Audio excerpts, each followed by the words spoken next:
બે જણા જે ઠુમકા લઈને નાચે સાહેબ, જે ઠુમકા લઈને નાચે, હાય હાય આ બેનો નથી નાચતી એવું તો. એવું હા, પણ બહુ સરસ નાચતા હતા. કાળા કોટવાળા કાકો તો ગોડાસ થઈ ગયા હતા નાચતે નાચતે.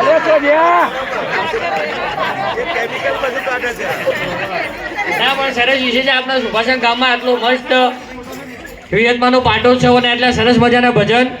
મારો પરિચય આપી દઉં. મારું નામ છે બબલુભાઈ. મહેસાણા જિલ્લાનો છેલ્લો તાલુકો એટલે સતલાસના તાલુકો લગભગ હજી સતલાસના અમારું 127 કિલોમીટર થાય છે. તમારા સમક્ષ 15 થી 20 મિનિટ રજૂ થવા માટે 127 કિલોમીટર કાપીને અહીંયા સુધી આવ્યા છીએ ફક્ત તમારા મનોરંજન માટે. આપણા મોન્ટુભાઈ શ્રીકાંતભાઈનો મારી પાસે ફોન આવ્યો તો કે અમારા સુભાષણ ગામમાં કડી જોડે આવો મસ્ત વિયતમાનો પ્રસંગ છે, પાટોત્સવ છે, ભજન છે, અમારા તમારે હાજરી આપવાની છે. મેં કીધું કોઈ વાંધો નહીં, જો અમારા જોડે સમય હશે તો ચોક્કસ તમારા સમક્ષ રજૂ થશું. મારો પરિચય બી વધારે ડિટેલમાં આપી દઉં. મારું નામ છે બબલુભાઈ. હું એ હાસ્ય કલાકાર છું. યુટ્યુબમાં મારી ચેનલ છે, ઇન્સ્ટાગ્રામમાં મારું પેજ છે બબલુભાઈ નામનું. પાછલા 5-1 વર્ષથી જોક્સ બોલવાનું મારું કામ છે, હાસ્ય પીરસવાનું મારું કામ છે. પણ અહીંયા હાસ્ય પીરસાની જોડે જોડે તમને બધાને થોડીક સમજણભરી વાતો થાય એવી મારાથી હું કોશિશ કરીશ. તો મારી વાતો શરૂ કરું કે નથી દેવાય હું કોઈને ખોટી રાય, કે નથી દેવાય હું કોઈને ખોટી રાય, તમારો વધારે સમય નહીં બગાડું જરાય. આમ તો મને દુનિયા ઓળખે છે એક જ નામથી, આમ તો દુનિયા મને ઓળખે છે એક જ નામથી, અને એ નામ છે ખાલી ને ખાલી મારું બબલુભાઈ. એ નામ છે ખાલી ને ખાલી મારું બબલુભાઈ. સારી વાતો તો દુનિયા સાહેબ બધી જ કરે છે. આપણે જે ખોટી વાતો થતી હોય ને અહીંયા કરવાની છે, બરોબર? સારું હારી બોલીને તો માઇકમાં કેટલાય જણા જતા રહ્યા.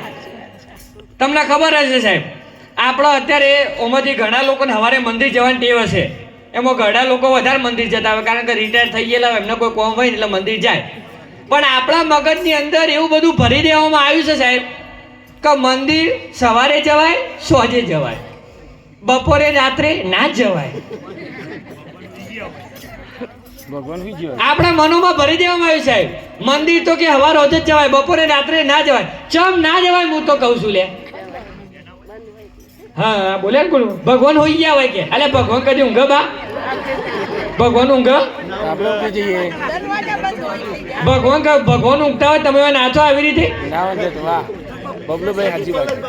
એટલે આપણને એ મનમાં ભરી દેવામાં આવ્યું છે કે ભગવાન ઊંઘેલા હોય ને બપોરને સાંજ મંદિર ના જવાય એવું કશું ના હોય. તમે સવારે સાંજે મંદિર જો તો ભક્તોની લાઈન લાગેલી હોય, એ ભગવાન આપી દે, એ ભગવાન આપી દે. ભગવાન જેટલું અબળબ આપણું. પણ તમે બપોરે અને રાત્રે મંદિર જો તો ભગવાન એ બિંદાસ બેઠો હોય અને તમે કહો સાહેબ તરત હોબળી લે. પણ ના, આપણે તો બપોરે રાત્રે મંદિર ના જવાય ને. સારું આપણા મગજની અંદર બધું ભરી દેવામાં આવ્યું સાહેબ કે ઓમ ના કરે. બિલાડી વધો, બિલાડીને તો આપણા ગુજરાત વાળાએ બદનામ કરી મેલ દીધી સાહેબ. ચોક બહાર હારા કોમે જતા હશું, બિલાડી આગળ નીકળો ના જવાય, બિલાડી આડી ઉતરી હારું કોમ ના. અલે ચમ ના કરાય. બિલાડીઓ તમારા ઘરનું કોઈ રોજ આવીને તમે અમુક લોકો તો દૂધે પાતા ના હોય, પાછા દૂધ પાવું તો તોય જોઈને બિલાડી આગળથી નીકળશે તું કે છે ના ભાઈ એ બિલાડી આગળ નીકળી હારું કોમ ના કરે. અલે ચમ ના કરે. હવે તમે સાહેબ બધું વાત કરું, બધા એમ કહે છે કે હારા કોમમાં બિલાડીને આપણે આગળ આવી જાય તો હારું કોમ ના કરાય.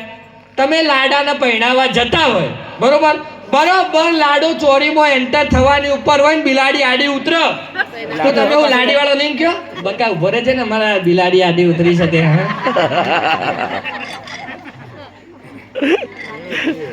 પેલી કન્યા કે હારા વનો ચોથી પહેણી હું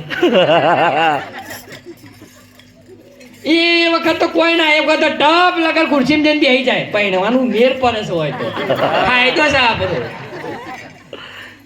અને ચોક બહાર જવું હોય ને એવું કોઈ બિલાડી આગળ તો આગળ પાછળ થઈ નીકળે તોય અમુક લોકો તો વહેમાય. આમાં અમે અમદાવાદ જતા હતા કાર્યક્રમ માટે, તે ગાડી હતી ડેકીમાંથી એક ભાઈ સામાન ભરતો પાછો અંદર આવ્યો, ગાડી બેઠો, પછી મને કે પાછળ બિલાડી આવી છે. મેં કીધું શું થયું? કે બિલાડી આવે ને તો કાળી શક્તિ પાછળથી આપણા ઉપર નજર આવે. મેં કીધું જ તારું સારું થાય. હારા બિલાડી આગળ જઈને જાય તો તકલીફ, પાછળથી જાય તો તકલીફ, તો બિલાડી હોવા મૂડીને જાય ત્યારે તમારા માટે આગળથી જાય તો કે સારું કોમ ના કરાય, પાછળથી જાય કે કાળી શક્તિઓ નજર રાખે છે. એટલે તમારા ઉપર તમારો મા બાપ જો નાખે એટલું બસ છે યાર. બરોબર છે. ખોટે ખોટું અમુક જે વાતો હોય છે સાહેબ, તમને હારી બધા વાતો કે છે, આવી કોઈ વાતો કે છે નહીં. પણ સાહેબ આપણે એમ કહીએ છીએ કે દરેક વસ્તુની અંદર ભગવાન રહેલો હોય છે, દરેક જીવની અંદર ભગવાન રહેલો હોય છે.